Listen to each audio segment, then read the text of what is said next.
lebih komprehensif lagi tentang hubungan atau relevansi per-PL, perjanjian lama dan perjanjian baru.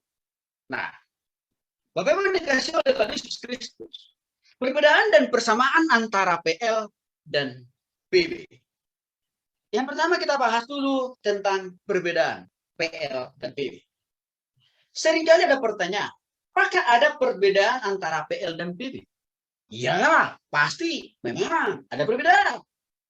Tetapi, ketika kita bicara tentang masalah perbedaan PL dan PB, harus kita mengerti dulu bahwa perbedaan yang dimaksud di sini bukan berarti pertentangan. Oke, Bapak Ibu ya. Orang berbeda pendapat tidak berarti kita bermusuhan. Tidak berarti kita bertengkar. Enggak kan? Karena pada dasarnya tidak ada juga satu orang pun manusia di dunia ini diciptakan oleh Tuhan.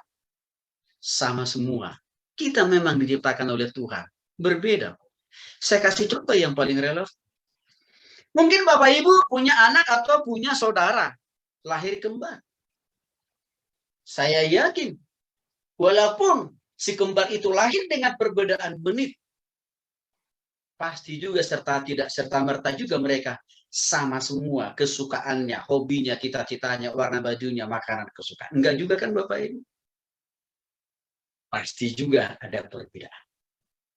Untuk itu juga di beberapa surat-surat yang dikirim oleh Rasul Paulus, salah satu contohnya kepada jemaat di Korintus. Ya, dia juga menjelaskan bahwa manusia itu juga dikasih Tuhan karunia yang berbeda-beda. Ya, di surat yang lain juga Paulus menjelaskan bahwa manusia itu memang subur dengan perbedaan. Sampai diibaratkan perbedaan yang dimiliki oleh manusia itu ibarat apa? Tubuh. Di mana tubuh kita ini terdiri dari beberapa komponen. Ada mata, ada hidung, ya, ada hidung, ya, ada telinga, ada mulut, ada tangan, ada kaki, ada rambut, Bapak Ibu. Beda-beda posisi mereka. Mereka ada di dalam satu organ tubuh yang sama. Oke. Dan juga mereka serta-merta kolaboratif juga untuk kita pakai melakukan apapun yang akan kita lakukan dan kerjakan. Jadi yang mau saya katakan di sini, betul ada perbedaan di antara PL dan PB. Tetapi bukan pertentangan. Saya berharap Bapak Ibu tolong dipahami ini supaya Bapak Ibu bisa menjelaskan ke orang lain. Tapi perbedaan dalam jangkauanlah yang sebenarnya terjadi antara PL dan PB. Dan juga ruang lingkup cakupan. Ya, itu memang berbeda PL dan PB. Mari kita lihat contohnya. Satu, L banyak bercerita tentang hubungan Allah dengan bangsa Israel. PB lebih banyak bercerita tentang hubungan Allah langsung. Hubungan Allah langsung melalui Yesus dan para rasul dengan jemaatnya. Berbeda kan Bapak Ibu? Karena di PL tadi itu banyak menjelaskan hubungan Allah sendiri dengan satu bangsa, yaitu namanya bangsa Israel. Yang lingkupnya konteksnya hanya bangsa Israel.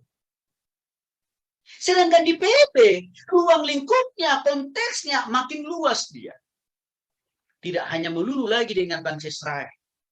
Tetapi langsung Allah turun ke dunia ini, membumi atau hidup bersama dengan manusia. Untuk merasakan betul kesukaran, kesulitan, pergumulan, dan penderitaan yang dialami oleh manusia. Sehingga dengan demikian, Allah bisa dengan begitu efektifnya menunjukkan empatinya kepada manusia karena pernah dia hidup bersama dengan manusia di dunia ini dengan segala kesukaran, pergumulan, dan penderitaannya. Dan di dalam PB, ya, lewat Yesus langsung juga bersinggungan dengan para rasul. Ditambah lagi, ya, apa yang diajarkan oleh Yesus kepada para rasul itu kan direkam ulang, ditulis ulang oleh para rasul, dan para rasul itu kembali mengejawantahkan. Artinya apa? Melakukan, mempraktekkan, mengajarkan semua prinsip-prinsip yang pernah Yesus ajarkan kepada mereka untuk mereka sampaikan kepada umat dan jemaat. Itu kan yang terjadi di tengah-tengah jemaat yang dilayani oleh Rasul Paulus. Artinya di sana ada percampuran budaya yang makin lebih masif, yang makin lebih majemuk. Jadi memang berbeda. Jadi Bapak Ibu, menolong kita mengerti sifat-sifat Allah yang suci, adil, dan benar. Saking begitu sucinya, adilnya, benarnya, tegasnya Allah, kita mendidik bangsa Israel. Rasanya tidak ada rasanya tidak ada hal-hal yang kompromistis di era perjanjian lama. Buktinya, Musa aja waktu mau menerima 10 hukum Taurat, itu nggak bisa bertemu muka langsung dengan Yesus, dengan Allah kan Bapak Ibu. Waktu Musa mau berusaha mendekati Allah lebih dekat, Musa stop, itu aja. Kenapa? Karena kalau Musa sampai dekat, Musa itu bisa hangus terbakar. Saking begitu sucinya, mulianya, agungnya kita punya Allah. Itu jelas sekali dalam PL. Ya. Nah, apalagi yang kita bisa lihat dalam PL. Kalau kita lihat di PL, Allah itu juga Allah yang tegas. Masih ingatkah Bapak Ibu yang dikasih oleh Tuhan Yesus ada banyak kisah? Waktu Adam mengamalkan buah terlarang itu, sikat. Langsung diusir mereka dari Taman Eden. Lalu dibuang ke Taman Eden. Yaitu dunia yang kita tinggali hari ini. Bukan tidak hanya berhenti di situ. Allah menjatuhkan konsekuensi atau hukum bagi Adam dan Hawa. Dan juga bagi ular. Dan sampai hari ini, itu masih dirasakan dampaknya bagi umat manusia.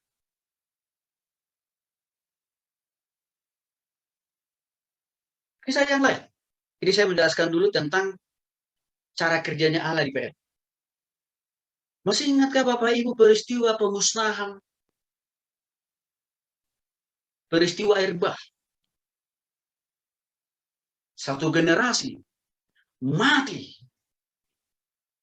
karena kekerasan hati orang Israel untuk tidak mau bertobat kepada Tuhan. Dan hanya Nuh dan anggota keluarganya yang selamat. Yang sama juga terjadi waktu Tuhan memimpin Israel dari tanah Mesir menuju tanah Kanaan. Mayoritas orang yang lahir di Mesir mati di tengah-tengah perjalanan karena kekerasan hati mereka yang tidak sungguh bertobat kepada Tuhan. Dan hanya sebagian kecil saja Yosua dan teman-temannya yang lahir di Mesir. Dan sebagian besar yang lahir di perjalanan sampai ke tanah perjanjian. Saya kira Bapak Ibu juga tidak lupa peristiwa pemusnahan orang-orang di Sodom dan Gomora. Karena semakin brutalnya kehidupan amoral dari manusia itu sendiri. Orang-orang di Sodom dan Gomora juga harus dimusnahkan satu generasi. Hanya Lot dan anak-anaknya tanpa istrinya yang selamat. Oke. Pertanyaan begini. Kayaknya kok Allah di PL itu kejam banget ya? Kok gaya tentara ya? Nggak ada kemurahannya, kasihnya, begitu ya. Ntar dulu Bapak Ibu, jangan selalu dulu lah sama Tuhan. Karena kalau Tuhan bertindak seperti itu, bukan karena Tuhan kurang kerja. Bukan karena Tuhan cari gara-gara. Bukan karena Tuhan cari masalah dengan manusia, bukan. Tapi karena rusaknya kehidupan manusia yang tetap mau ngotot di dalam kehidupan yang tidak mau bertobat dan berubah. Itu cara kerja Allah di zaman PL. Bagaimana? Apakah cara kerja Allah di zaman PL masih berlaku di zaman ini? Masih Bapak Ibu. Sih. peristiwa gempa bumi yang menelan korban di berbagai kota di Indonesia dan negara-negara di dunia ini. Bukankah itu salah satu bentuk lain daripada pemusnahan seperti Sodom dan Gomora? Peristiwa banjir. Dan juga peristiwa-peristiwa yang lain yang ada di zaman ini, Bapak Ibu. Itu juga adalah bentuk-bentuk konkret cara kerja Allah yang pernah terjadi di zaman PR. Jadi mau saya katakan begini. Apa cara kerja Allah di zaman PR itu juga masih berlangsung kok di zaman ini kok. Oke. Lalu bagaimana dengan cara kerja Allah di zaman PB? Cara kerja Allah di zaman PB memang ada penekanan khusus. Penekanannya itu lebih bersifat kepada kasih, sabar, murah hati. Tapi harus saya ingatkan Bapak Ibu, walaupun kita hari ini hidup di zaman era perjanjian baru, di mana era perjanjian baru ini Allah seringkali memakai cara dan kerjanya itu lebih mengedepankan pada kasih karunia, kesabaran, kemurahan. Tidak berarti Allah kita yang ada pada hari ini beda dengan Allah kita di zaman PL. Tidak, sama. Cara kerjanya yang berbeda.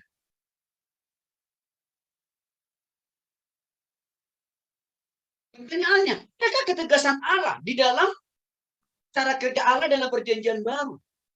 Yang notabene tadi dalam perjanjian baru ini, Allah lebih mengedepankan kasih dan kemurahan dan sabar. Adakah tetap ketegasan Allah? Ada. Nah, kemurahan Allah, karena cara kerja Allah yang berwujud kemurahan di perjanjian baru, tidak berarti kasih karunia-Nya murahan. Adakah contohnya apa ini ada? Masih ingatkah Bapak Ibu kisah keluarga Ananias dan Safira? Pasti pendeta-pendeta ini tahu itu.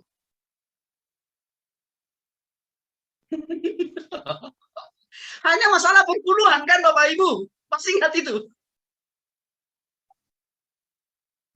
Ananias sudah tahu firman Tuhan, sudah tahu 10% dari penjualan harta gonoginya atau tanah yang mereka punya harus mereka persembahkan kepada Tuhan. Tetapi apa dilakukan oleh Ananias dan Safira? Mereka tidak lakukan firman Tuhan dengan memberikan perpuluhan. Apa yang terjadi? Ananias disikat oleh Tuhan. Sehingga hasil penjualan tanahnya itu sekalipun juga tidak dia bawa, tidak dia digelem kubur. Nah, lalu kemudian istrinya juga disikat oleh Tuhan. Karena sama juga pasangan suami istri ini, mata duitan, mata hepengan. Jadi tidak berarti cara kerja Allah di PB itu alon-alon, kompromistis, trampis. No. Ketegasannya tetap ada.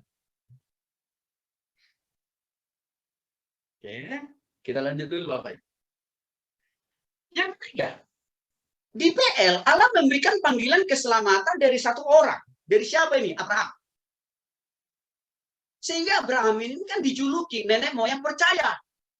Bapak orang percaya. Bapak Abraham mempunyai, masih ingat kan lebih itu kan Bapak Ibu? Sampai saudara kita seberang juga mengimani dan percayai. Abraham itu adalah nenek moyang percaya.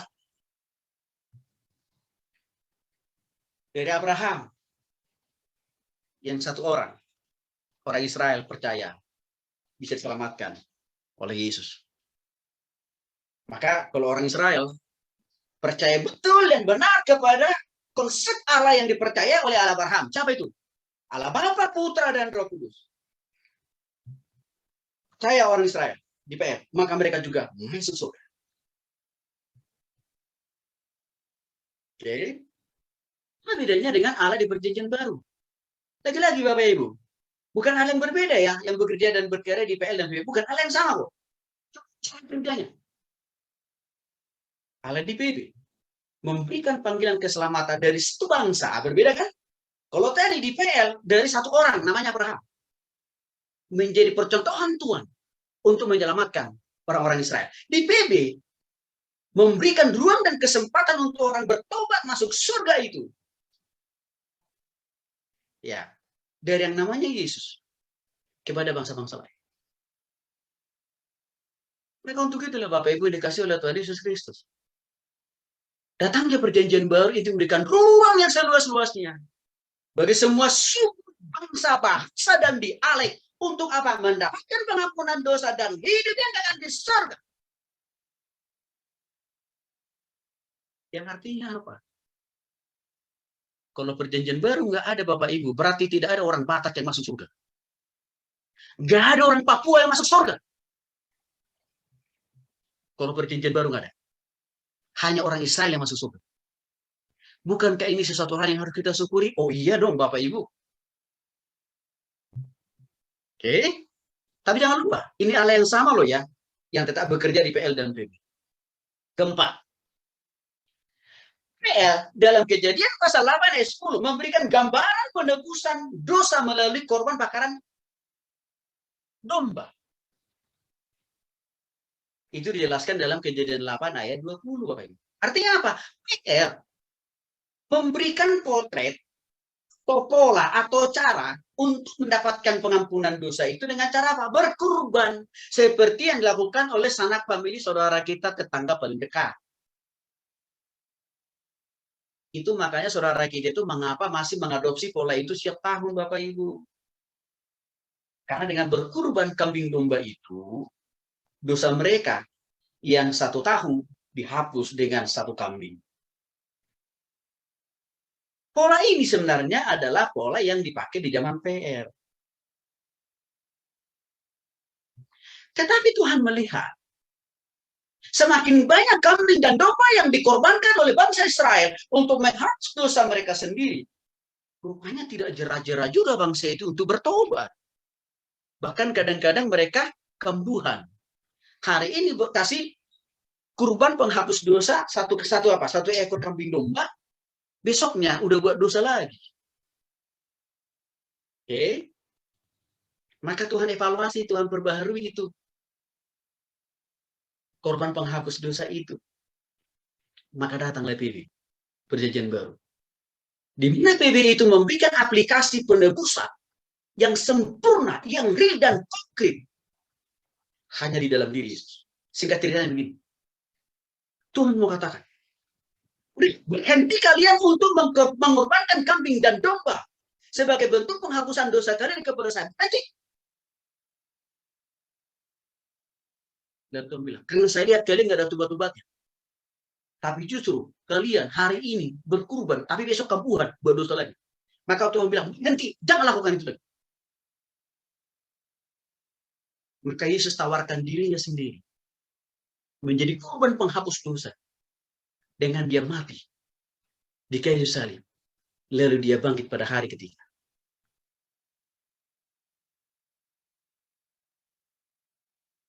Oke, Bapak Ibu ya, saya harap ini jelas buat kita.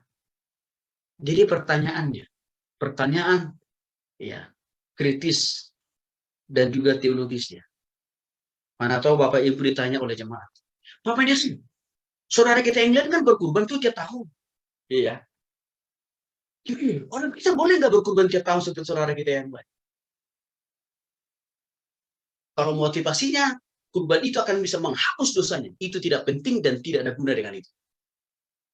Karena korban penghapusan dosa itu adalah melalui korban Yesus di kayu salib. Jadi, yang penting dilakukan oleh jemaat itu hari-hari ini adalah sungguh-sungguh bertobat dan percaya Yesus mati di kayu salib untuk mengampuni dosa saya dan berikan saya hidup kekal. Itu yang penting. Jadi bukan berkurbannya. Jadi kalau mau makan kambing domba, ya nggak usah diklaim itu berkurban. Ya beli aja di pasar loak atau di mana kan kira-kira begitu ya. Jadi itu nggak ada hubungannya dengan penghapusan dosa. Mari kita cek ayatnya Bapak Ibu.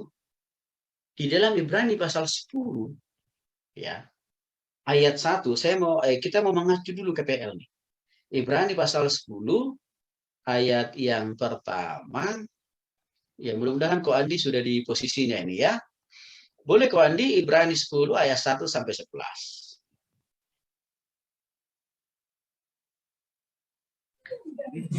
Ibrani 10 ayat 12 sampai 18.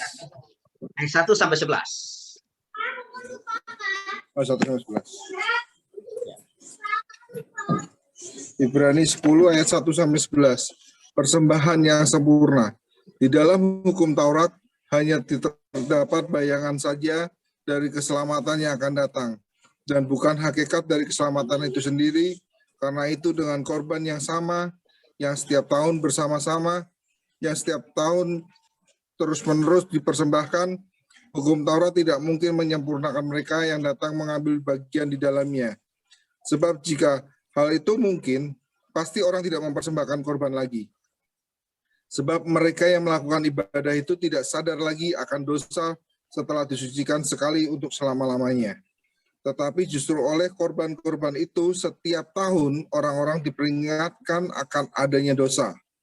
Sebab tidak mungkin darah lembu jantan atau darah domba jantan menghapuskan dosa. Karena itu ketika ia masuk ke dunia, ia berkata, korban dan persembahan tidak engkau kehendaki, tapi engkau telah menyediakan tubuh bagiku, kepada korban bakaran dan korban penghapus dosa engkau tidak berkenan. Lalu aku berkata, sungguh aku datang, dengan gulungan kitab ada tertulis tentang aku, untuk melakukan kehendak-Mu, ya Allahku.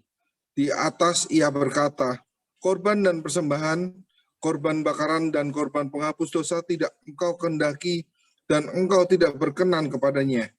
Meskipun dipersembahkan menurut hukum Taurat, dan kemudian katanya, sungguh aku datang untuk melakukan kehendak-Mu.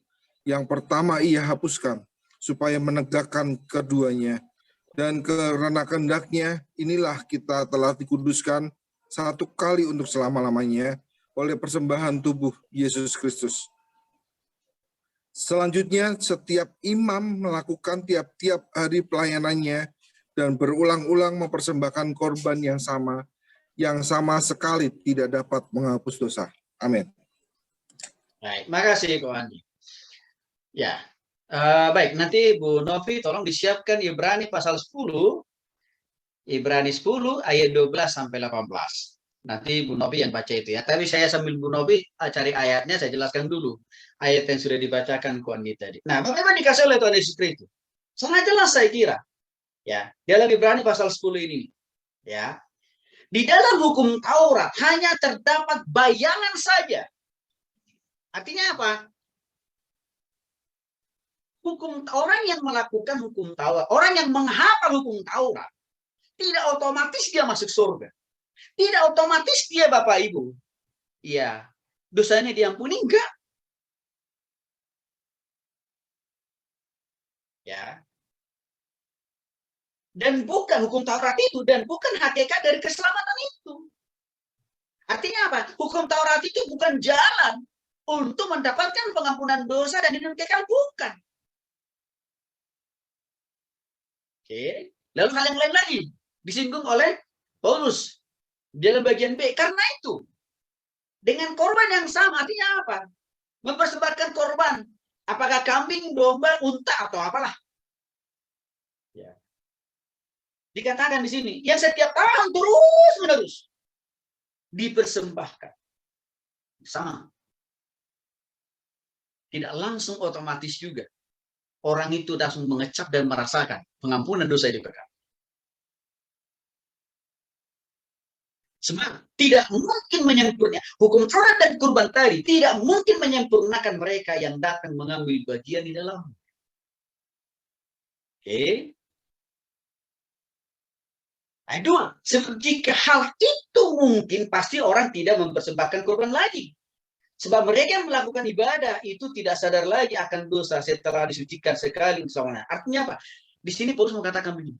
Kalau memang benar-benar betul-betul waktu orang menghafal hukum Taurat, luar kepala, ya, berkurban tiap tahun. Kalau memang betul-betul itu menghapus dosanya, oke? Harusnya tidak perlu diselenggarakan tiap tahun. Kan gitu Bapak Ibu. Karena kenapa? Menghafal hukum Taurat, berkurban, udah menghapus dosa. Bukankah harusnya kan cukup satu kali kan? Tapi di sini Rasul Paulus katakan, tetapi anehnya, bertahun-tahun diulangi itu. Artinya apa? Tidak pernah berhenti berbuat dosa kan? Itu yang Paulus katakan. Tidak pernah bertobat dari dosanya. Tidak pernah berubah. Maka saya katakan tadi, kambuhan aja. Justru kata Paulus dalam Ibrani ayat 3. Oleh karena korban itu setiap orang diperingatkan bahwa dia orang berdosa.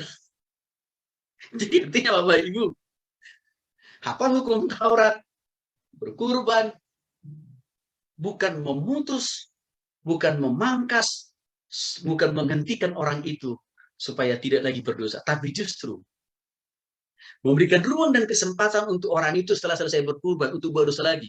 Karena masih ada peluang bagi dia untuk menghapus dosanya hari ini di tahun depan. Ya, kelihatannya Paulus agak tegas ya. Tapi ini bagus loh Bapak Ibu ya. Nah, lagi-lagi Paulus menegaskan dalam ayat 5. Karena itu ketika ia masuk ke dunia, ia berkata, siapa nih Yesus maksudnya? Korban dan persembahan tidak engkau kehendaki, tetapi engkau telah menyediakan tubuh bagiku. Ini kan perkataan Yesus yang dikutip oleh Paulus.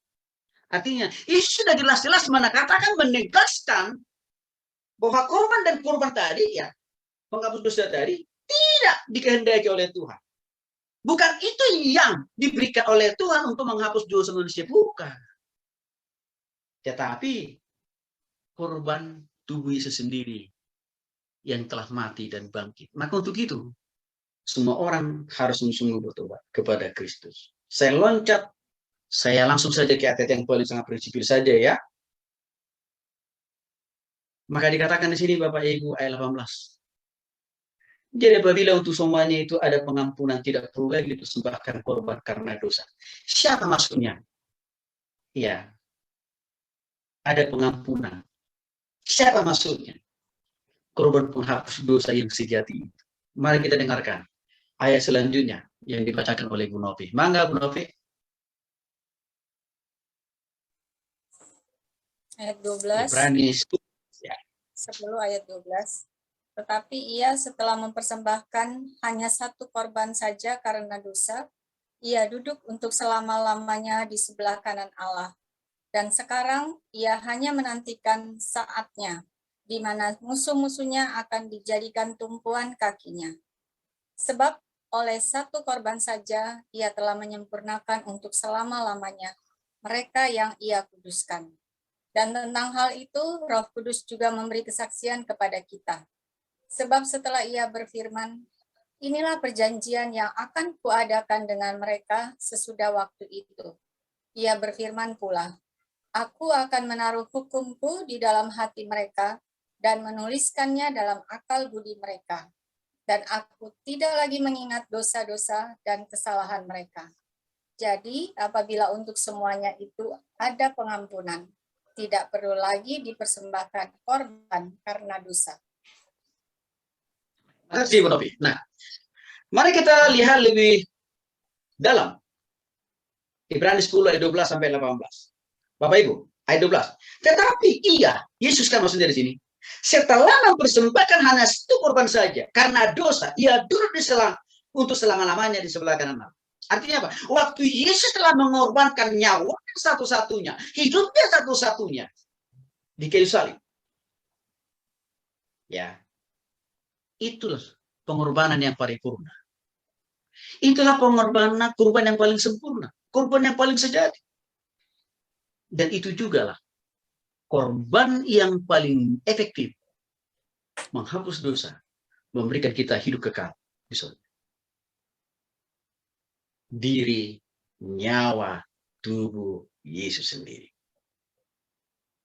Ya. Saya lanjut ayat 14. Sebab oleh satu korban saja, yaitu yang mana? Pengorbanan Yesus. Ia telah menyempurnakan untuk selama-lamanya mereka yang dia kuduskan. Artinya apa? Waktu kita sungguh-sungguh percaya dan bertobat, Yesus mati dan bangkit untuk mengampuni dosa saya. Berarti dosa kita tuntas dan total dihapus, diampuni. Dan kita telah dikuduskan oleh Tuhan. Bahkan hal itu juga ditegaskan oleh Roh Kudus dalam ayat ini. Sebab ia telah berfirman. Ini penegasan dari Roh Kudus. Ya. Inilah perjanjian yang akan kuadakan dengan mereka sesudah waktu itu. Ia berfirman pula, aku akan menaruh hukumku di dalam hati mereka dan menuliskannya dalam akal budi mereka. Artinya apa? Hukum Taurat itu sudah ada di dalam hati dan pikiran kita. Dia tidak lagi hanya sekedar di luar menjadi ayat hafalan, enggak. Dia dalam diri kita. Dan melalui pertolongan pertobatan kita kepada Kristus, melalui pertolongan Roh Kudus, kita dimampukan untuk bisa melakukan, menaati dengan sempurna hukum Taurat itu. Bahkan Tuhan tidak pendendam waktu kita sungguh-sungguh bertobat dan percaya Yesus mati dan bangkit untuk mengampuni dosa kita. Ya 17. Dan Engkau tidak lagi mengingat-ingat dosa dan kesalahan mereka. Hebat sekali, luar biasa kita punya Tuhan, Bapak Ibu. Maka di ayat 18 dikatakan, jadi apabila untuk semuanya itu ada pengampunan, artinya apa? Kalau karena Yesus telah menyediakan tubuhnya, jiwanya, menjadi korban penghapus dosa untuk kita yang sungguh-sungguh mau bertobat dan percaya kepada pengorbanan Yesus itu, dikatakan tidak perlu lagi dipersembahkan kurban kambing domba atau unta, atau juga kurban B2 atau B1, karena itu sudah tidak lagi berguna. Jadi artinya, perlu orang Kristen berkurban dalam konteks apa dulu? Maksudnya berkurban itu. Kalau hanya sekedar supaya dia bisa merasakan daging sapi, daging babi, atau daging unta, boleh-boleh saja kan begitu ya. Tapi itu tidak ada hubungannya dengan pengampunan dosa. Kalau hanya sekedar untuk bisa kita berbagi kepada tetangga, sanak famili, dan saudara kita, kalau itu konteksnya silakan aja. Tapi menurut saya agak kurang kerjaan mungkin. Oke, Bapak Ibu ya. Nah, ini jelas. Jadi di sini kita lihat PB ya memberikan model cara yang berbeda dari Allah untuk menghapus dosa kita dibanding daripada PL. Tapi jangan dulu kalau ada pertanyaan begini, begitu Pak Tony, orang-orang di PL masuk neraka semua. Entar dulu Bapak Ibu, lagi-lagi jangan saujon dulu. Karena penulis Ibrani, di dalam Ibrani pasal 11 dikatakan juga ada banyak juga orang-orang di PL masuk surga loh. Contohnya tadi, Abraham kan masuk surga juga. Gitu. Jadi masalah begini, jangan langsung kita potong informasi ini, lalu langsung kita simpulkan, berarti orang-orang PL kalau gitu Pak Tony masuk neraka. Enggak. Ada yang masuk surga kok. Nanti Bapak Ibu bisa baca Ibrani pasal 11. Ayat 1 sampai 40 itu, panjang lebar. Tapi syarat jelas, iman mereka harus sama bobotnya, sama kualitasnya, seperti imannya Abraham. Kalau enggak, ya masuk surga. Oke. Lalu kita akan bicara sekarang, adakah persamaan? Saya harap dari perbedaan ada ya. Tapi ingat, Bapak Ibu, perbedaannya tadi bukan pertentangan ya. Oke ya. Oke. Ya. Sekarang kita masuk. Adakah persamaan antara PL dan PB? Banyak. Di mana persamaannya? Mari kita lihat. Samaan antara PL dan PB tidak dimaksudkan untuk mensejajarkan. Tidak dimaksudkan untuk mensederajatkan. Bukan. Atau mendudukkan semua isi dari PL dan PB sama. Enggak. Isinya memang beda. Jadi sudah saya singgung. Cara kerja Allah di PL dan PB beda kan? Strategi menegurnya juga beda. Oke. Namun walaupun demikian, tetap ada persamaan. Yang dimaksud dengan persamaan di sini adalah untuk menyatakan bahwa tidak ada pertentangan antara PL dan PB. Jadi Bapak Ibu, sebaliknya kita melihat bahwa PL dan PB adalah dua perjanjian yang kebenarannya saling menguatkan dan saling melengkapi satu dengan yang lain. Saya sering pakai ilustrasi mata uang koin.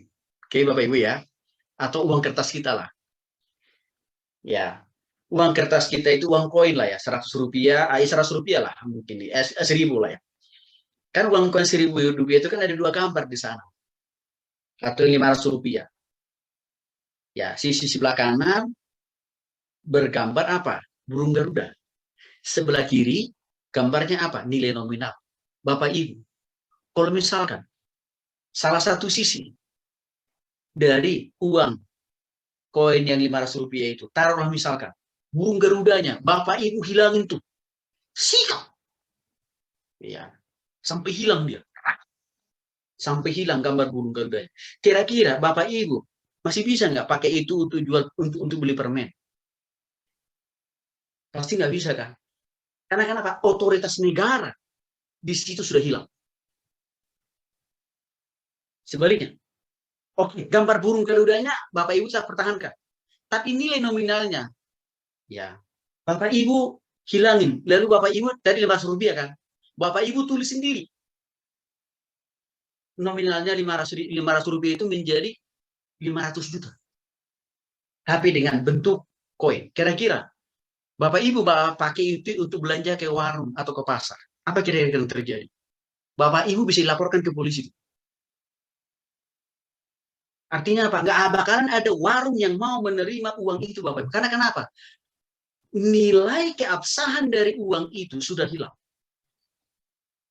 PL dan PB segitu dekatnya, segitu harmonisnya, segitu eratnya Bapak Ibu. Maka tidak bisa kita memisahkan secara parsialis PL dan PB. Nggak bisa. Oke, saya masuk ke contoh. Dalam Kejadian salah satu ayat 1 menjelaskan betul bagaimana Allah lah yang menjadi awal mula daripada penciptaan bumi dan segala isinya. Ini kita bicara persamaan nih Bapak Ibu ya. Hal yang sama juga ditegaskan dalam Wahyu pasal 4 ayat 11. Tuhanlah yang menciptakan bumi, langit dan segala isinya. Artinya apa? Isi berita PL dan PB sama. Oke, lanjut. Di dalam 2 Tawarik 6 ayat 36, di sana dijelaskan tentang kejatuhan manusia ke dalam dosa, mengakibatkan manusia itu lumpuh dan dikuasai oleh dosa. Kesamaannya ada kan di PB. Di dalam Roma pasal 3:23, karena semua orang telah berbuat dosa dan telah kehilangan kemuliaan Allah. Berarti sama kan isi beritanya?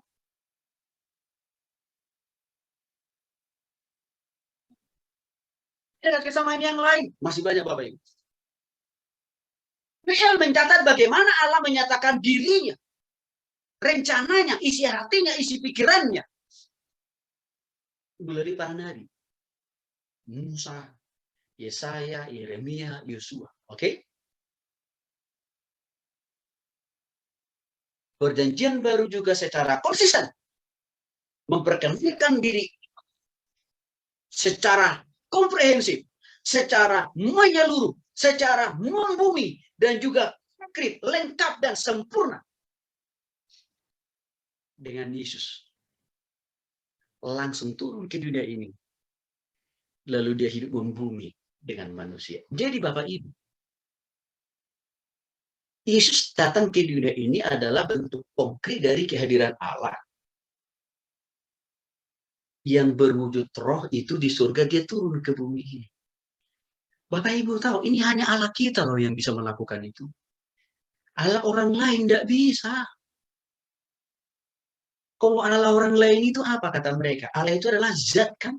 Zat itu artinya apa? Produk, buatan, karya. Oke? Maka karena zat itu adalah produk, buatan, dan karya, berarti terbatas Bapak Ibu. Terbatas dia. Tetapi Allah kita roh. Kenapa Allah kita perlu menjadi roh? Supaya tidak ada benteng-benteng yang bisa membatasi karya dan pekerjaan dan kehadiran. Tetapi Allah, walaupun pada dasarnya dia berwujud roh, dia tidak mau hanya sekedar menjadi roh terus. Tapi dia juga turun ke dunia dalam rupa, wajah, penampakan, gestur manusia. Supaya apa? Allah yang berwujud roh tadi bisa dipahami, bisa dimengerti, bisa dikenal oleh mata kepala manusia di dunia ini. Untuk itu Yesus datang ke dunia ini. Maka ini yang harus kita syukuri Bapak Ibu. Allah kita itu jelas. Maka orang Kristen sudah memahami Allahnya dengan benar. Di dalam diri Yesus, maka tidak perlu ke dukun, nggak perlu ke datu. Nggak perlu ke paranormal. Nggak perlu. Nggak perlu juga nanya ke Mbah Marijan, kan nggak perlu. Dan juga nggak perlu kita minta kekuatan, kesembuhan, berkat rezeki dari opung eyang mbah. Nggak perlu. Allah kita sanggup.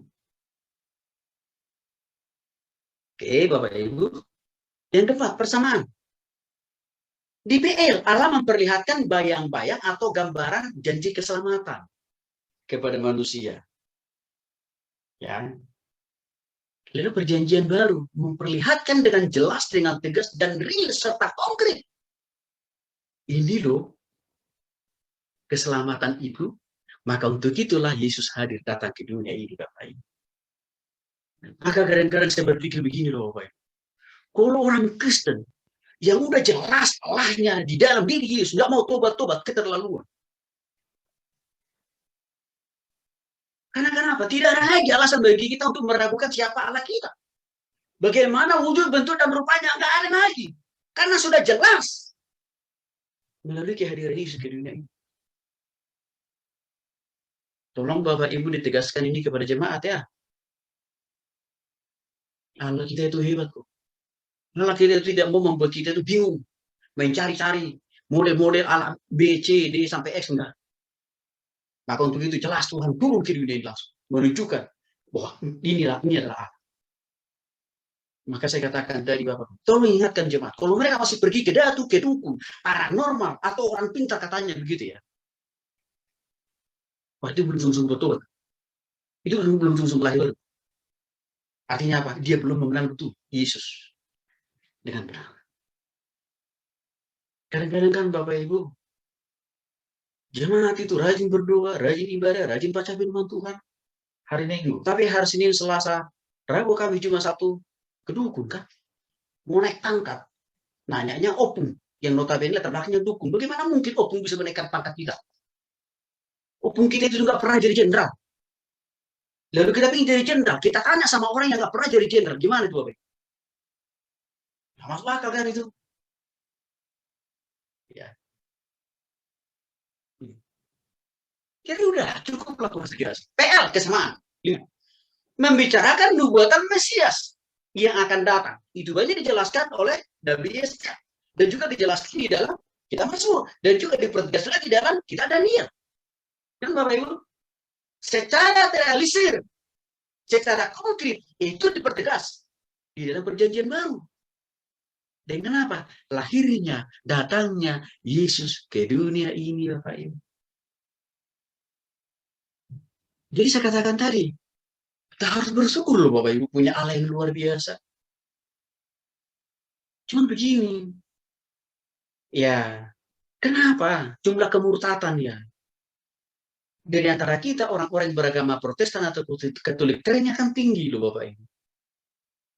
Saya kira karena ada kealpaan dalam hal pengajaran tentang ketuhanan Yesus kepada jemaat. Maka saya berharap banyak, khususnya bagi teman-teman saya para pendeta-pendeta di sini ya. Saya senang Bapak Ibu mau bergabung dengan sekolah kita ini. Saya tidak bisa menyampaikan semua ini secara langsung kepada banyak orang. Tapi doa saya, melalui kehadiran Bapak Ibu, tolong sampaikan lagi kepada jemaat yang kita layani. Karena ini adalah salah satu cara mempersempit ruang kemurtatan di antara orang Kristen. Maka di pelajaran mata kuliah agama Kristen, di beberapa perguruan tinggi yang saya mengajar, prinsip ini saya ajarkan. Ya, walaupun kadang-kadang ada mahasiswa bertanya begini, kok mata kuliah agama Pak Tony kok beda ya dengan mata kuliah dosen agama Kristen yang di sebelah? Saya tanya begini, bedanya di mana? Kalau Pak Tony itu mengajarkan kita sungguh-sungguh bertobat kepada Yesus. Dan juga apa? Menjelaskan, membuktikan Yesus itu Tuhan. Tapi kalau di agama sebelah, kalau di dosen agama Protestan sebelah, nggak begitu Pak. Apa yang diajarin? Ya, nggak penting bertobat katanya. Saya bilang, itulah bedanya saya dengan dia. Saya bilang. Karena bagi saya, mata kuliah agama di perguruan tinggi ini adalah benteng terakhir buat kalian. Untuk sungguh-sungguh bertobat di nama Yesus. Kalau enggak, kalian muk. Saya bilang.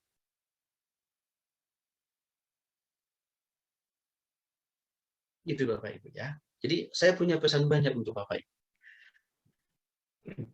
Itu tentang kesamaan dan perbedaan. Sekarang, perjanjian lama. Apakah semuanya Alkitab? Gitu kan? Aku juga pandangan sebagian orang Kristen menganggap, mempercayai pula.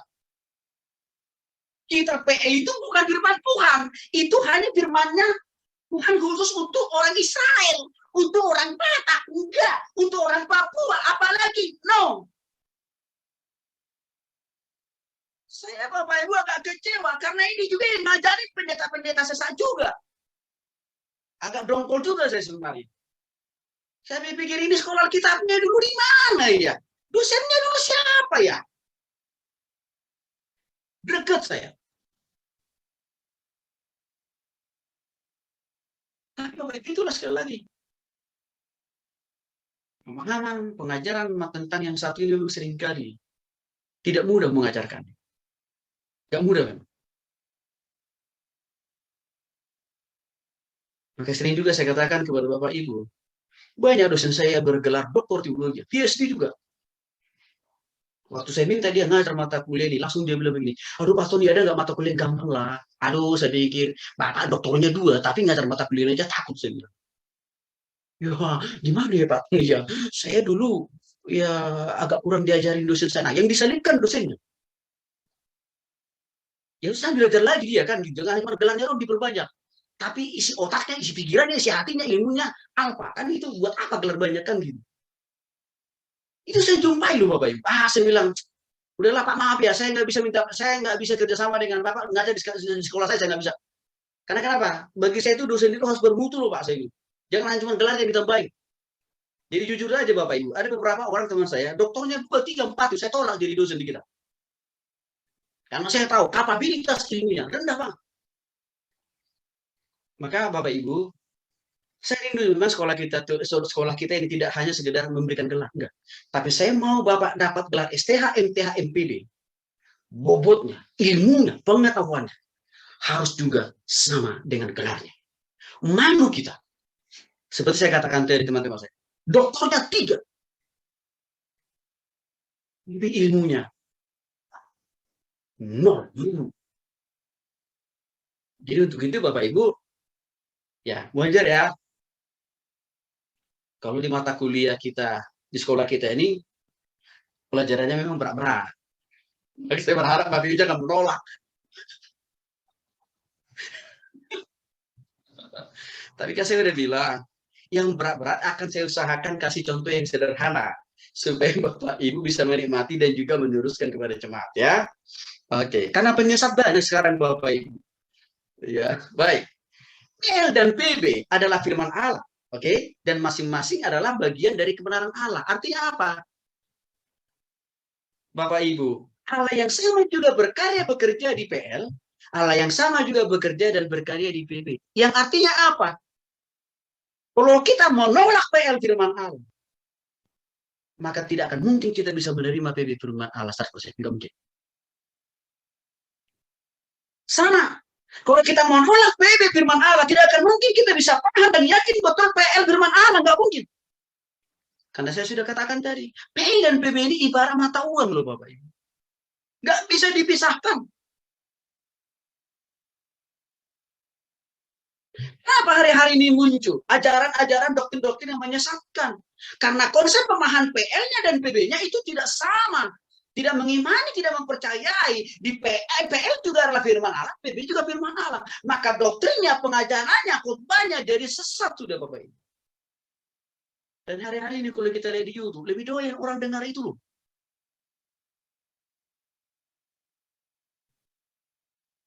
Bapak Ibu dikasih oleh Tuhan Yesus Kristus ketergantungan PB terhadap PL sangat jelas dari kitab PB. Ya. Artinya apa? PB juga mengimani, mempercayai PL itu firman Allah. Buktinya apa? Kalau Bapak Ibu cek ya, dalam Matius pasal 1, ayat 1, kan menjelaskan silsilah Yesus. Di mana di sana silsilah Yesus dimulai dari mana? Abraham kan? Sampai kepada Daud kan? Artinya apa? PB aja menerima, mempercayai PL itu firman Allah. Nah, orang Kristen zaman ini menolak PL itu firman Allah. Coba Bapak Ibu, berarti artinya apa? Dia merasa lebih hebat dari Tuhan Yesus kan? Tuhan Yesus saja menerima kitab kita di dalam PR sebagai bagian daripada firman Allah. Maka Yesus juga seringkali dalam perjanjian baru menuliskan, mengajarkan, mengkhotbahkan secara langsung atau tidak langsung, baik di bait Allah, baik di luar bait Allah, tentang kitab para nabi-nabi di PL.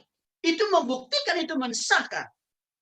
Yesus 100% menerima, mengimani, mempercayai kitab PL itu firman Allah loh. Tapi saya katakan tadi, hari-hari ini ada sebagian orang-orang Kristen, ada sebagian hamba-hamba Tuhan lebih hebat, lebih jago dari Tuhan Yesus, menolak PL firman Allah. Saya kadang-kadang pikir ini Tuhannya siapa lah ya? Tuhan Yesus kita mempercayai, menerima, mengajarkan pula isi PL kok. Maka seharusnya saya kira, saya yakin semua kita yang ada di grup ini, ayo Bapak Ibu, kita ikuti pola pikir Yesus, konsep pengajaran Yesus. Ya, jangan kita mendistorsi. Ya, kita PL, bukan firman Allah, tapi dia juga adalah firman Allah, sama seperti perjanjian baru. Bapak Ibu, ini kasih oleh Tuhan Yesus Kristus, memang ini sudah kita singgung. Minimnya atau rendahnya pemahaman sebagian orang Kristen melihat PL itu adalah firman Allah, dan juga apa? Melihat korelasi atau hubungan yang kuat antara PL dan PB, dan juga sebaliknya antara PB dan PL. Akibatnya apa? Masih subur sekarang apa? Ajaran-ajaran sesat loh Bapak Ibu. Sebut saja contoh. Pendiri gereja Pondok Nabi yang dipimpin oleh pendeta Mengapin si buaya. Ya, jadi kan menolak PL dia. Maka dia jadikan dirinya menjadi Tuhan Yesus kan. Dan tukang ramal yang satu ini sudah 2 kali dia meramal Tuhan Yesus datang. Tidak berhenti sampai di situ. Muncul lagi karena saat yang lain, pendiri Unification Church saya sudah singgung tadi, yang berasal dari Korea, yang dipimpin oleh Sun Young Moon. Ya. Lalu siapa lagi? Pendiri gereja Tuhan Yang Maha Kuasa. Hati-hati loh Bapak Ibu, mereka ini cukup banyak pengikut sekarang. Yang mana mereka ini mengatakan Yesus itu sudah datang ke dunia ini dalam rupa dan wujud manusia perempuan pula. Sejak dari tahun 1919. Bapak Ibu cukup masif loh mereka ini buat grup-grup Facebook. Masif sekali. Dan cukup banyak orang tersesatkan. Saya punya tim khusus yang sedang konsen menolong saudara kita yang terpapar dengan ajaran sesat gereja Tuhan Yang Maha Kuasa yang dari China ini Bapak Ibu. Ya, kami baru bisa menyelamatkan kurang lebih 1.000 orang. Itu orang-orang yang sudah terpapar loh Bapak Ibu. Baru 1.000 orang yang bisa kami selamatkan kembali kepada Yesus. Sisanya masih banyak lagi. Dan saya lihat ya, aduh, orang-orang yang terpapar itu Bapak Ibu luar biasa. Karena kenapa? Ada juga pejabat loh. ASN, pengusaha. Oke. Bahkan ada juga orang yang sudah lulus sekolah kitab. Masih percaya juga. Lagi-lagi apa? Karena pemahaman biblikanya atau bibliologinya itu tidak dipahami dengan benar. Ada lagi sinode baru. Nanti Bapak Ibu bisa cek. Mereka ini juga channel YouTube-nya cukup ramai. Namanya Gereja Tuhan Yang Maha Esa. Pasti Bapak Ibu pernah mendengar. Nanti tinggal searching saja di YouTube. Gereja Tuhan Yang Maha Esa. Sebenarnya mereka ini baru memiliki izin. Agak lucu mereka ini. Karena sebenarnya mereka ini izinnya dari sinode gereja A yang sudah mati. Lalu mereka pinjam itu surat izin sinodenya menjadi milik mereka. Agak lucu juga menurut saya. Setahu saya beberapa kali ngurus izin ke Departemen Agama. Itu tidak boleh. Kita mau pakai izin gereja lain. Nggak boleh. Harus izin gereja kita sendiri. Tapi agak aneh juga menurut saya. Mereka ini membeli izin sinode gereja lain yang mana gereja sudah mati. Lalu mereka beli itu. Lalu mereka pakai surat izin itu menjadi legalitas hukum sebagai sinode baru. Nah, Bapak Ibu, apa ajaran mereka ini? Yesus is Allah Tritunggal, no. Yang dipopulerkan oleh Joshua Teung. Ya. Nah, ini sebab akibat kalau pemahaman ya Bibli KPL dan PB-nya itu nggak benar. Masalah memang. Nah, maka Bapak Ibu sekali lagi saya berharap banyak Bapak Ibu bisa memahami ini lebih dalam, walaupun sebagian besar di antara teman-teman ada yang sudah pernah masuk sekolah Alkitab, yang sudah pernah S1, tapi saya tetap ini istilahnya adalah biblika lanjutan Bapak Ibu. Dan saya yakin ada hal-hal yang sangat prinsipil yang Bapak Ibu dapat baru dari yang dulu Bapak Ibu sudah belajar. Nah, Bapak Ibu dikasih oleh Tuhan Yesus Kristus. Sekaligus saya akan jawab lagi pertanyaannya Pak Edward tadi. Ini Pak Edward. Inilah silsilah Yesus yang dicatat dalam Injil Matius dan juga Lukas dan Yohanes. Ya, yang diringkas dengan Yakub memperanakan Yusuf. Ya, siapa Yusuf? Suami Maria kan? Akhirnya melahirkan Yesus yang disebut dengan Kristus. Oke? Jadi seluruhnya ada 14 keturunan. Mulai dari Abraham, Daud, oke? 14 keturunan dari Daud sampai pembuangan ke Babel, dan 14 keturunan dari pembuangan ke Babel sampai Kristus. Jadi sebenarnya, ya, saya akan lanjutkan lagi dulu. Oke? Nah ini lagi nih. Coba Bapak Ibu diperhatikan lagi ya. Ini agak ini penting banget Bapak Ibu. Tolong dipahami. Oke. Nah, saya akan coba tunjukkan kepada Bapak Ibu. Ini secara lebih detail, kronologi, historical. Ya, asal usul Yesus. Karena ini penting, ya. Mulai dari Adam dan Hawa. Tolong diperhatikan Bapak Ibu. Nah, perhatikan tuts dari laptop saya. Dimulai dari manusia yang pertama, Adam dan Hawa. Oke? Adam dan Hawa melahirkan 3 keturunan. Kain, Habel, Set. Oke? Lalu Bapak Ibu, dari Set ini, ya, melahirkan keturunan Enos, Kenan, Mahalael, Yafet sampai ya nih ke Abraham. Lalu Abraham itu punya ya istri Sarah. Lalu mereka ini melahirkan yang namanya Ishak. Ishak punya istri Ribka. Oke? Lalu dari situ Bapak Ibu, Yakub melahirkan 3 generasi. Yakub itu memiliki 3 istri. Zilpa, Lea, Rahel, Bilha. Oke? Saya harap jangan bingung dulu Bapak Ibu ya. Karena ini serius, masalah penting ini. Oke, lalu Bapak Ibu, coba lihat sekarang dari keturunan dari istrinya Yakub, Lea. Oke, nah di sini Bapak Ibu ada Yehuda. Oke, nah dari Yehuda, ya kita masuk dulu ke bawahnya itu ada Peres, Hezron, Ram, Admin, oke, dan seterusnya sampai ke Daud. Oke, nah dan istrinya Batseba. Dari Daud, istrinya Batseba, melahirkan 2 generasi, Nathan. Kita kirim sebelah kiri dulu, Nathan. Nathan itu Bapak Ibu, punya keturunan lagi. Ada namanya Matata, Mina, Melea, Eliakim, sampai ke Zerubabel. Oke? Setelah sampai di Zerubabel lagi meneruskan keturunan selanjutnya. Ada namanya Resa, Yohanan, Yoda, Yoseka. Seterusnya sampai akhirnya Yusuf, menantu, ya. Dan di sini Yusuf itu apa? Maria. Oke? Dapat di situ. Garis keturunannya Maria itu. Oke. Lalu setelah itu Bapak Ibu, kita kembali dulu ke bagian kanan, yaitu Salomo. Salomo itu mulai dari Daud ya. Oke. Salomo itu punya keturunan Rehabeam, Abia, Asa. Oke. Lalu terus sampai ke yang namanya Zerubabel. Oke. Lalu dari Zerubabel itu melahirkan lagi keturunan selanjutnya. Mulai dari Abinun, Eliakim, Azor, Zadok, sampai pada akhirnya di sini Yusuf. Nah, di sini kita menemukan garis keturunan Maria. Oke.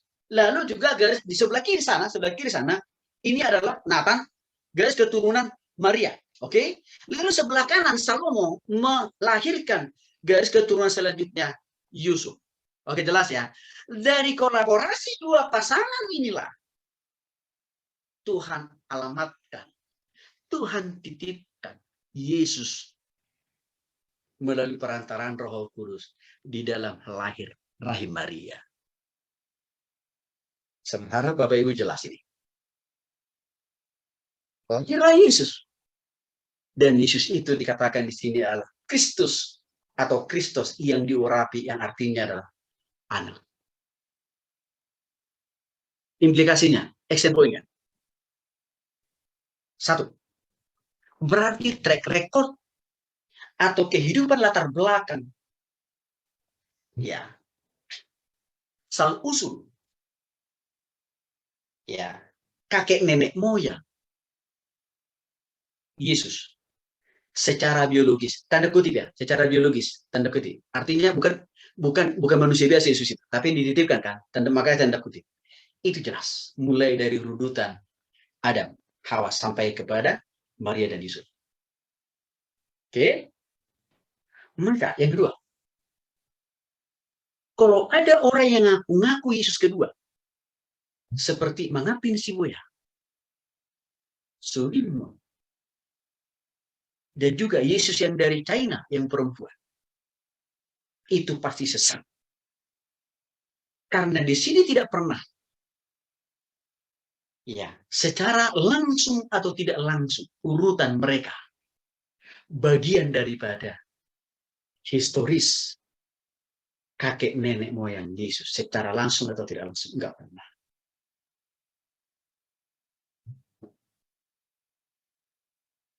Jadi Bapak Ibu, masifnya ajaran sesat itu yang tiba-tiba nyelonong menawarkan diri, memaksakan diri jadi Yesus, karena tidak paham sejarah. Lagi-lagi, kenapa juga umat dan jemaat begitu mudahnya terpapar percaya pula? Karena mereka juga tidak paham tentang histori ini. Maka saya punya dorongan untuk Bapak Ibu. Kita semua di sini, khususnya juga para pendeta-pendeta, tolong dibuat lagi PA di gereja kita dengan membahas ini. Supaya jemaat kita itu paham, mengerti. Sehingga waktu mereka menonton di YouTube, mereka tidak langsung, ya dan amin, puji Tuhan, haleluya, ini pasti Yesus kedua kali, udah benar lah ini. Ya, itu pesan yang berupa action point dari saya. Nah, saya lanjutkan dulu Bapak Ibu. Hal berikutnya yang perlu saya jelaskan adalah, Perjanjian Lama adalah bayang-bayang dari apa yang akan datang di PB. Apa maksudnya? Nah, seperti yang telah saya jelaskan di awal tadi Bapak Ibu, Allah telah menyatakan tentang dirinya itu pertama kali memang di PL. Dan proyek percontohan yang dipakai Allah untuk memperkenalkan dirinya kepada manusia harus kita akui. Bukan bangsa Indonesia. Tapi bangsa Israel kan. Dan saya kira itu kita bisa protes lah. Kita nggak usah kita otak-atik lah. Karena kenapa? Itu kan otoritas Tuhan. Tapi yang paling terpenting, bukan hanya bangsa Israel yang berpotensi diselamatkan oleh Tuhan masuk surga, tapi kita juga bangsa Indonesia. Asal kita sudah sungguh bertobat kepada Yesus. Kan itu yang penting. Untuk itulah kita bersyukur dengan adanya PB. Hal yang kedua, Bapak Ibu, cukup banyak kita menemukan semuanya di dalam PL. Ya. Simbol atau gambaran atau nubuatan dan hukum serta upacara yang ditunjukkan sebagai janji, ya, dan menjadi bayang-bayang untuk terjadi di kemudian hari di dalam Perjanjian Baru. Ya. Tadi kita sudah bahas ayatnya dalam Ibrani pasal 10 ayat 1 Bapak Ibu ya. Berkurban. Itu adalah bayangan di PL. Mengorbankan kambing dan domba. Kan gitu, bayangan di PL. Bahwa satu saat akan ada kurban yang paling permanen, yang paling sempurna. Dan itu muncul di dalam Perjanjian Baru. Yang namanya apa? Pengorbanan Yesus di salib. Ya, itu maksudnya. Lalu, untuk mengerti hal-hal yang Allah nyatakan dalam PL, maka kita memang perlu memahami PB juga. Jadi kalau orang tidak memahami Perjanjian Baru, maka dia akan salah paham dengan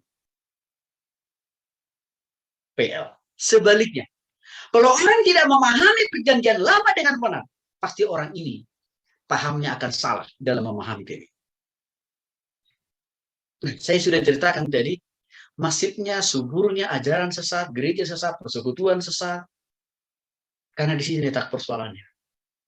Tidak paham betapa pentingnya PL dan PB, dan di mana hubungannya, di mana perbedaannya, dan di mana kita dapat mengaplikasikannya dalam kehidupan sehari-hari. Salah satu contoh misalkan, PL banyak menyinggung bahwa Allah itu adalah Esa. Kan gitu. Di dalam kitab Kejadian, waktu Tuhan memanggil Musa, Musa pernah bertanya sama Tuhan, Tuhan, kalau aku ditanya oleh bangsa Israel itu, siapa nama Allahmu? Saya mau jawab apa? Tuhan bilang, kasih tahu aja kepada mereka. Aku adalah Allahnya Abraham, Ishak, Yakub. Kenapa Tuhan jawab dengan mengatakan, aku adalah Allahnya Abraham, Ishak, dan Yakub? Karena bangsa Israel itu tahu betul. Kakek nenek moyang mereka itu, termasuk Abraham, menyembah Allah Abraham, Ishak, dan Yakub. Maka Tuhan tahu, ini yang paling mudah menjelaskan, ini yang paling mudah meyakinkan bangsa Israel. Maka Tuhan bilang, jelaskan itu kepada mereka. Kata Tuhan kepada Musa. Oke, Ishak memang satu. Tapi jangan lupa, hal yang Ishak juga menjelaskan lagi di dalam perjanjian baru. Dia juga datang ke dunia ini Allah yang satu itu. Mendekatkan dirinya, memperkenalkan dirinya kepada manusia dengan 3 pribadi yang namanya Bapa, Putra, dan Roh Kudus yang sering kita kenal doktrin Allah Tritunggal. Di mana ayatnya Pak Tony? 1 Yohanes pasal 5 ayat yang ketiga. Bapak Ibu nanti bisa baca sendiri. Tapi lebih khusus kita akan bahas itu nanti dalam teologi sistematika. Nah, munculnya pemahaman dan pengertian yang mengatakan Tritunggal no, karena tidak paham korelasi PL dan PB. Persoalan yang kedua, ya sebagian para pendeta itu tidak memahami arti kata Tritunggal dalam konteks memaknai Tritunggal. Itu masalah. Beda Bapak Ibu memahami arti kata Tritunggal dalam konteks Tritunggal, beda. Dengan memahami arti kata Tritunggal dalam konteks bahasa Inggris, beda. Ini saya katakan dari awal tadi. Kalau kita mau memahami firman Tuhan dengan benar, kita harus memakai kita harus memakai pikiran Kristus, memakai kacamata Kristus, juga memakai hati Kristus. Artinya apa? Pertobatan kepada Kristus. Saya cukup yakin kok, para pengajar sesat itu sebenarnya mereka itu orang-orang belum bertobat.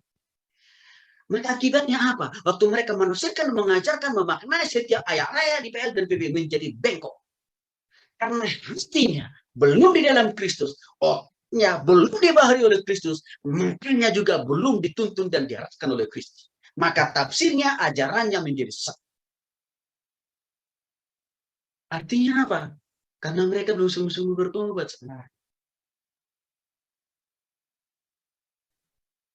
Bapak Ibu, Yesus Kristus adalah puncak dari berita PL dan PB. Saya ingatkan sekali lagi. Puncak, ujung. Tujuan daripada semua kisah. Kejadian, Keluaran, Bilangan, Ulangan sampai Maleakhi, kita terakhir dari PL. Itu ujungnya bicara tentang Allah di dalam Yesus Kristus yang datang untuk memberikan pengampunan dosa dan hidup yang kekal. Hal yang sama juga. Matius, Markus, Lukas, Yohanes, surat-surat Rasul Paulus, dan bahkan juga rasul-rasul yang lain, ujungnya, akhirnya, esensi berita yang mereka sampaikan. Dan ini yang paling dibutuhkan oleh umat Allah. Bahwa Yesus itu adalah Tuhan. Dan Yesus itu telah mati dan bangkit untuk yang ampunan dosa. Sekaligus lagi-lagi saya jawab pertanyaannya Pak Edward tadi. Inilah yang menjadi alasan yang paling fundamental.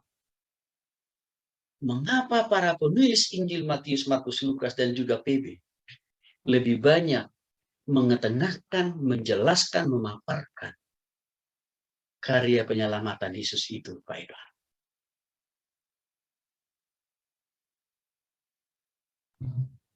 Berkat tadi saya katakan, para murid, para rasul bisa membedakan antara penting dan krusial, antara penting dan mendesak. Yang paling mendesak bagi umat, bagi jemaat, bukan masa-masa waktu Yesus bermain kelereng, kan?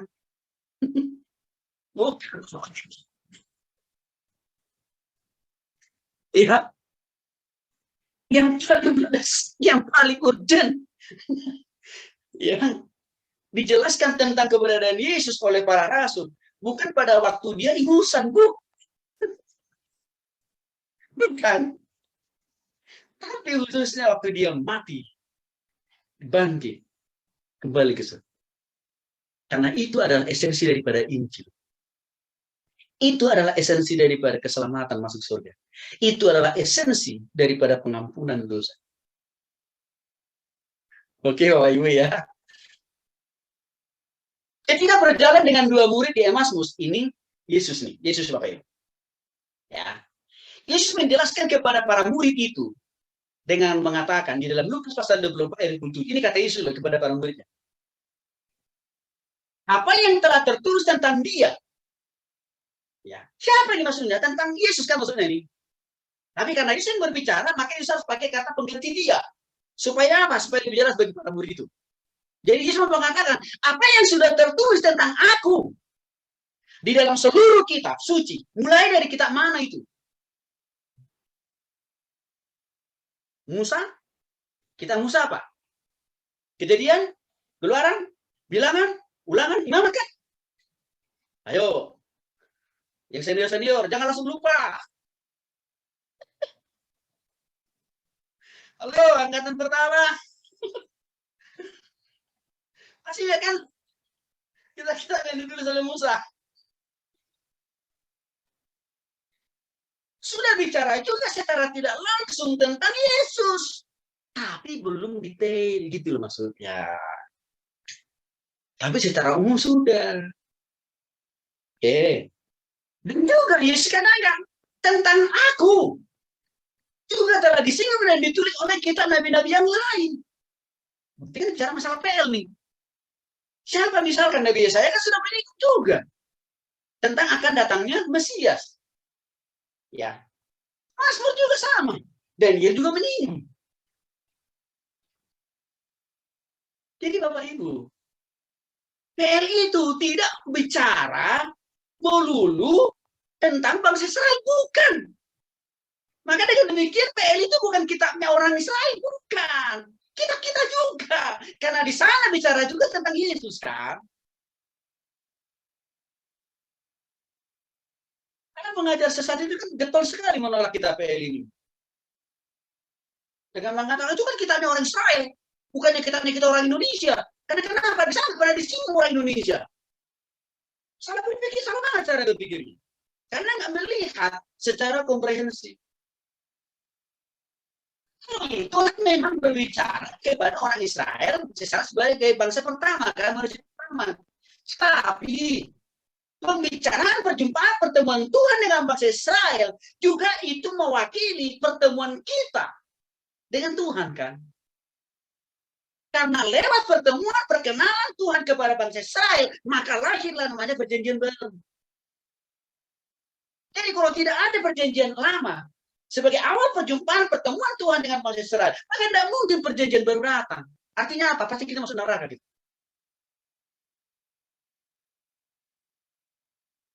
Gimana Ibu ya? Baik, saya tidak sedang marah-marah, enggak. Saya cuma mau menegaskan aja. Karena mata kuliah ini penting banget loh Bapak Ibu. Agak pusing saya menghadapi teori sesat hari ini. Karena selalu kesini masalahnya. Oke. Yesus adalah penggenapan penyempurnaan hukum Taurat. Oke, ya. Nih. Bapak Ibu, ya. Kan kita tahu Bapak Ibu dalam Matius pasal 5 19 sampai 19 di sana Yesus berkata, "Jangan kamu menyangka bahwa bahwa aku datang bukan untuk meniadakan hukum Taurat." Apalagi kita para nabi. Kejadian, Keluaran, Bilangan, Ulangan, juga apa? Kita Yesaya, Yeremia, Maleakhi. Terus katakan, datang, perjanjian baru datang. Bukan untuk membumi hanguskan 10 hukum Taurat. Bukan untuk meniadakan kita para nabi. Mulai dari Kejadian sampai dengan Maleakhi. Bukan. Tapi Bapak Ibu, ada sebagian loh. Orang Kristen. Iya. Yang mengklaim diri, dia hamba Tuhan, pendeta. Menolak loh. Hukum Taurat itu dengan adanya perjanjian baru. Dia lupa Matius pasal 5, 19 sampai 19. Ini perkataan Yesus langsung loh Bapak Ibu. Ini bukan perkataan Tony Hutasoit, bukan loh. Ini Yesus langsung yang bilang. Jangan kamu menyangka bahwa aku datang bukan untuk meniadakan hukum Taurat. dan atau kitab para nabi-nabi. Bukan untuk menghilangkan, bukan untuk mengalahkan, bukan untuk menghanguskan itu, bukan. Jadi kalau ada pertanyaan kritis dari jemaat, ya Bapak Ibu, masih berlakukah hukum Taurat buat kita? Masih perlukah kita melakukan menaati hukum Taurat? Silakan Bapak Ibu jawab dulu di dalam hati, nanti jawaban langsungnya nanti ya. Oke. Tapi yang jelas Bapak Ibu, jangan sampai pernah kita berpikir, berkesimpulan, Yesus datang, perjanjian baru ada untuk meniadakan kitab PL atau hukum Taurat. Bukan. Oke. Yesus datang di perjanjian baru justru untuk menghidupkan. Nah, ini nih menarik nih. Yesus datang di perjanjian baru justru untuk menghidupkan hukum Taurat. Supaya lebih mudah kita mempraktekkannya setiap hari, ditambah lagi dengan pertolongan Roh Kudus yang sudah ada di hati kita waktu kita sungguh-sungguh bertobat, memampukan kita, menguatkan kita secara dinamis, mempraktekkan hukum Taurat itu. Setiap detik, setiap menit, setiap jam, hari, minggu, bulan, dan tahun. Sampai Yesus datang kedua kali.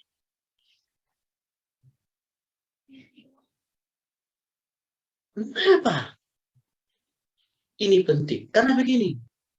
Waktu di PL, Bapak Ibu, banyak kan mereka-mereka itu belum sungguh-sungguh bertobat dan percaya kepada Allah yang disembah Abraham, Ishak, dan Yakub kan. Maka waktu ada hukum Taurat, secara lebih spesifik hukum Taurat, jangan berzina, jangan membunuh. Itu hanya mereka jadikan menjadi ayat hafalan.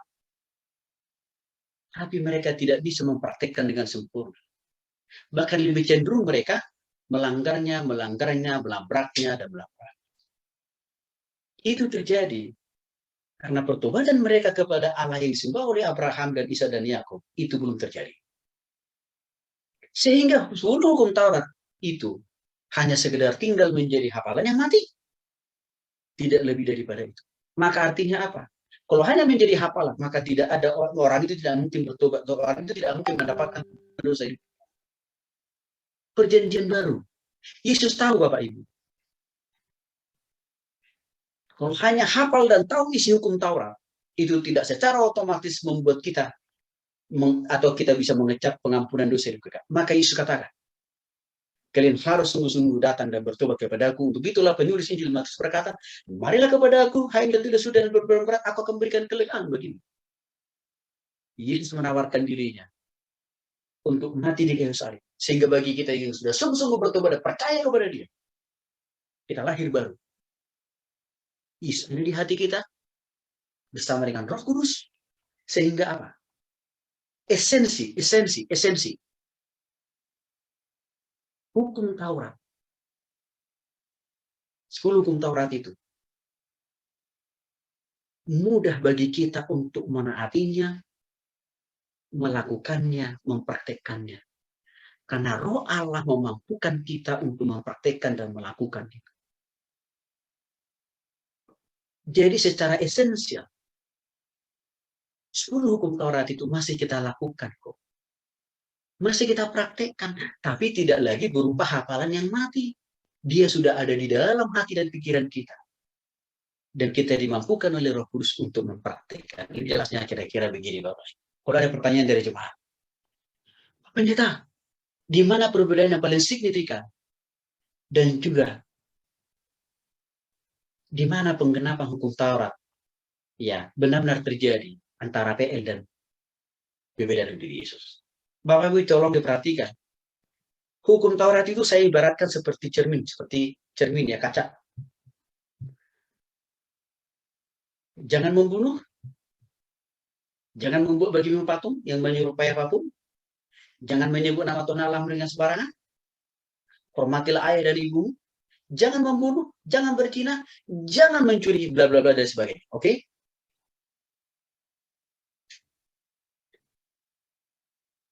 Saya katakan tadi, kalau kita di depan cermin, depan kaca, oke, Bapak Ibu, kaca itu kan benda mati ya, kaca itu kan benda mati. waktu kita ngaca, waktu kita bercermin, ya, cermin itu hanya bisa menunjukkan kepada kita, rambutnya kita itu masih ada yang kurang rapi. Kancing baju kita itu masih belum sempurna. Itu adalah tugas pekerjaan daripada cermin kaca. Dia hanya bisa menunjukkan kita punya penampilan, cara berpakaian, sisiran rambut yang masih kurang sempurna. Itu adalah cermin. Yang saya gambarkan, seperti itulah kira-kira hukum Taurat di era perjanjian lama. Bangsa Israel hanya hak dan tahu tidak boleh membunuh, tidak boleh berzina, nggak boleh selingkuh, tidak boleh mencuri, bla bla dan lain sebagainya. Hukum Taurat itu hanya menunjukkan kepada mereka, tidak boleh ini. Yang kedua, hukum Taurat itu hanya menghakimi mereka. Kalau engkau melanggar hukum-hukum ini, engkau masuk neraka. Tetapi hukum Taurat ini, Bapak Ibu,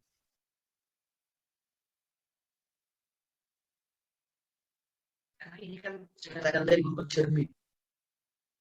Ini berkuasa dia, memampukan kita, mampu menguatkan manusia itu untuk melakukan, untuk menaati.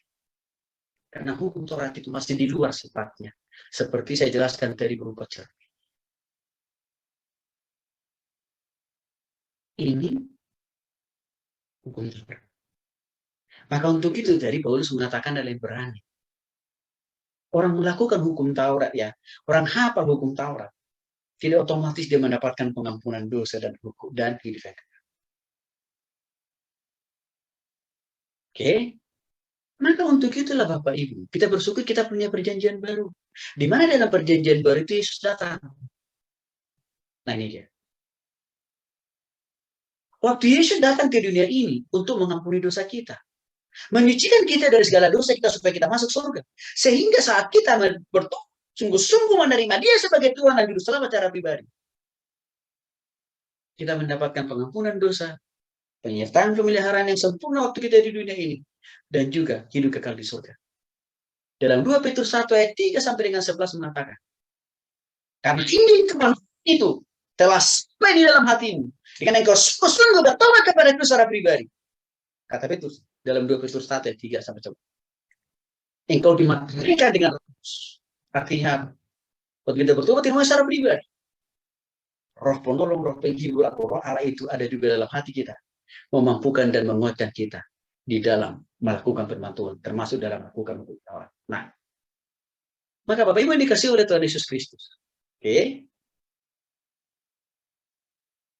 Di perjanjian baru, Tuhan menyederhanakan 10 hukum Taurat, jangan mencuri, jangan berzina. Ya. Dengan satu dasar hukum, yaitu kasih. Maka untuk itulah Tuhan katakan, kasihilah Tuhan Allahmu dengan segenap hatimu, dengan segenap akal budimu, dengan segenap perbuatanmu. Itu hukum yang pertama dan yang utama. Artinya apa? Ini kan menjawab, ini mengcover dari beberapa hukum Taurat. Yang isinya apa? Jangan ada Allah lain di hadapanmu, kan? Jangan menyembah patung. Ya. Atau jangan menyebut benda-benda apapun menjadi Tuhan. Kuduskanlah hari Sabat. Artinya apa? 10 butir hukum dibuat Tuhan menjadi satu prinsip hukum. Yang namanya prinsip hukum kasih. Kalau kita sungguh mengasihi Tuhan, tidak mungkin pergi ke datu. Tidak mungkin pergi ke dukun. Tidak mungkin pergi ke paranormal. Tidak mungkin kita pergi ke liang kubur. Opung kita minta apa? Kesembuhan, pemulihan, berkat, rezeki. Enggak.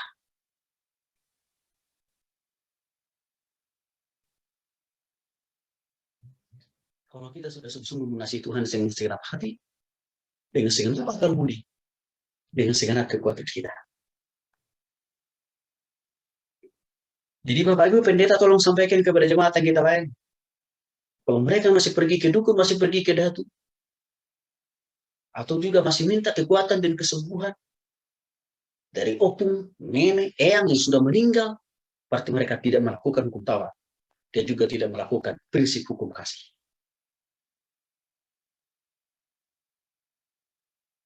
Prinsip yang kedua dalam Matius dijelaskan tentang hukum yang kedua.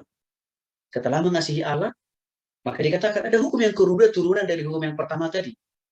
Itu apa? Kasihilah sesama manusia seperti dirimu sendiri, kan Bapak Ibu?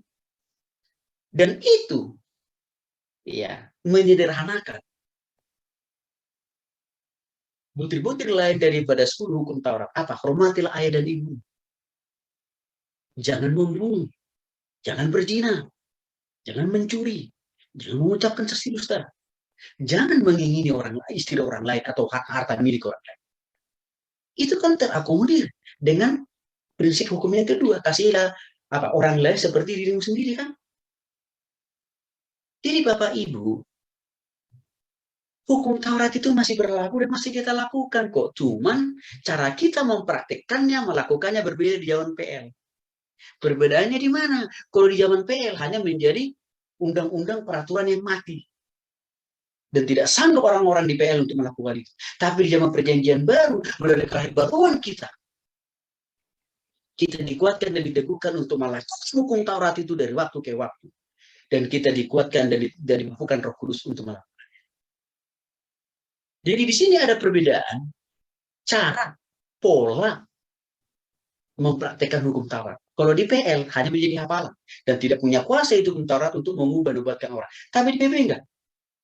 Hukum Taurat itu, ya, dibuat Yesus menjadi lebih sederhana, simpel, dan juga kita dimampukan untuk mempraktekannya melalui kasih kuasa Roh Kudus dalam dirinya.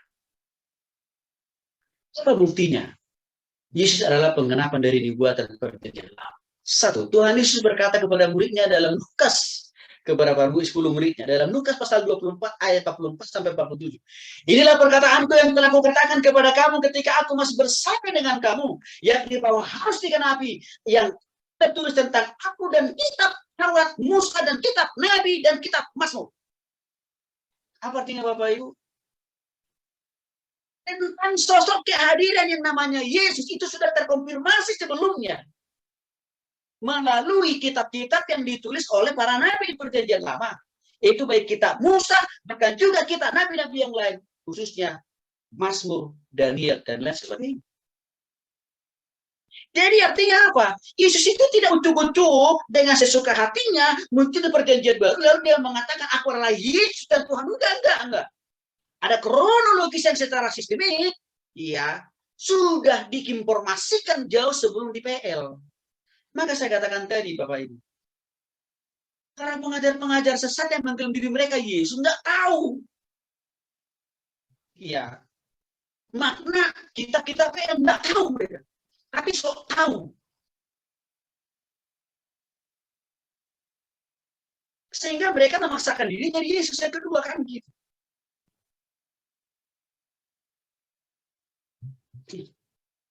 Setelah Yesus menyampaikan itu Bapak Ibu, lalu ia membuka pikiran mereka. Sehingga mereka mengerti kitab suci. Katanya kata Yesus ini, ya, kepada mereka. Kata Yesus kepada para murid, ada tertulis demikian, Mesias harus menderita dan bangkit dari antara orang mati pada hari ketiga, dan lagi dalam namanya berita tentang pertobatan dan pengampunan dosa harus disampaikan kepada segala bangsa mulai dari Yerusalem.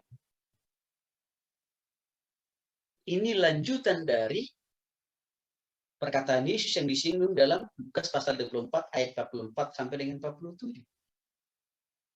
Tentang apa yang telah dibuatkan atau dituliskan oleh kitab kita dalam PL yang ditulis oleh para nabi di PL. Terbukti dan teruji. Berita yang sama juga disampaikan, dituliskan lagi oleh Yesus kepada para murid. Lagi-lagi menarik Bapak Ibu. Yesus tidak anti terhadap PL loh. Maka saya katakan tadi, kalau ada hamba Tuhan, kalau ada pendeta menolak PL itu bukan firman Tuhan. Aduh, saya pikir itu lebih baik nggak usah disebut jadi pendeta lah. Kan gitu. Mendingan pindah aja ke tempat yang lain. Nggak cocok. Karena kadang-kadang mereka mengaku Alkitabnya sama dengan kita, kan gitu ya. Tapi apa? Menolak. Sebagian dari isi Alkitab, kan gitu. Kalau dia mengaku dan percaya dia masih Kristen, ya jelas, PL dan BB jangan dikesampingkan. Harus dilihat itu bagian daripada karya dan pekerjaan Allah sendiri. Itu yang Bapak dikasih oleh Tuhan Yesus Kristus. Ya. Ada beberapa pandangan yang menjelaskan hubungan perjanjian lama dengan perjanjian baru. Oke. Pandangan ini saya menjelaskan dulu pandangan yang ngeri-ngeri. Ya. Karena di dalam sistem pembelajaran secara akademis kan kita tidak boleh hanya mengungkapkan pandangan yang setuju dengan kita, kan tidak boleh. Karena itu bukan contoh masyarakat ilmiah. Jadi harus diungkapkan juga, memang ada pandangan yang salah juga, dan supaya kita belajar dari pandangan yang salah ini, supaya apa? Jangan kita ulangi, kan kira-kira begitu. Yang kedua, dengan kita melihat pandangan yang salah ini juga ada dalam pandangan pikiran jemaat hari-hari ini. Maka saya jelaskan dulu ini pandangan yang ya melihat hubungan atau relevansi PL dan BB, pandangan yang salah. Gereja itu menyatakan Yesus sebagai Tuhan, dan hanya perjanjian baru menceritakan tentang kehidupan dan ajarannya. Oleh sebab itu, pandangan ini mengatakan, tidak ada gunanya kita berpegang pada perjanjian. Rata-rata, dalam 20 tahun lebih saya menghadapi ajaran-ajaran gereja-gereja persekutuan sesat. Di sini pola pikir salah satunya. Menolak betul PL itu bukan firman Allah. Ya. Bapak Ibu dikasih oleh Tuhan Yesus, pemahaman ini cukup bergelora, cukup berkembang pada abad kedua. Karena ini digagas oleh seseorang yang bernama Mercion. Ya. Jadi sebenarnya awal munculnya ajaran sesat dari pandangan Mercion ini sebenarnya. Dan dia coba memasukkan pandangan yang salah ini di dalam gereja. Artinya di dalam pengajaran dan khotbah kepada jemaat. Dan memang harus pasti ada yang terpapar lah, pasti. Adakah produk dari pandangan Mercion ini sampai sekarang? Ada. Yaitu beberapa, ya semakin masifnya sigurnya ajaran sesat hari-hari ini seperti saya singgung tadi Bapak. Pandangan yang kedua, ini juga masih kurang benar pandangan ini. Mereka punya konsep begini, gereja itu didirikan atas dasar firman Allah, dan Yesus selalu mengutip PL. Oke, masih agak benar itu, tapi menjadi masalah. Statement yang berikutnya. Mereka mengakui sama semua isi konteks budaya orang di PL dan VB. Ini yang jadi masalah. Karena dari kenyataannya kan berbeda. Kalau di PL, Tuhan lebih banyak bicara fokus kepada satu bangsa. Oke, tapi di PB kan bukan hanya lagi kepada satu bangsa, tapi kepada bangsa-bangsa lain. Jadi artinya apa? Ya, tidak sama semua. Ya, isi peristiwa, ya, atau cara Allah bekerja di PL dan PB tidak sama. Ada yang berbeda-beda kok kan, Bapak Ibu. Oke. Nah, pendapat ini memang juga pada zaman itu agak kuat pendapat ini. Tapi ada bahayanya pandangan ini, Bapak Ibu. Bahayanya apa? Ya, waktu mereka berhadapan dengan kitab-kitab imamat.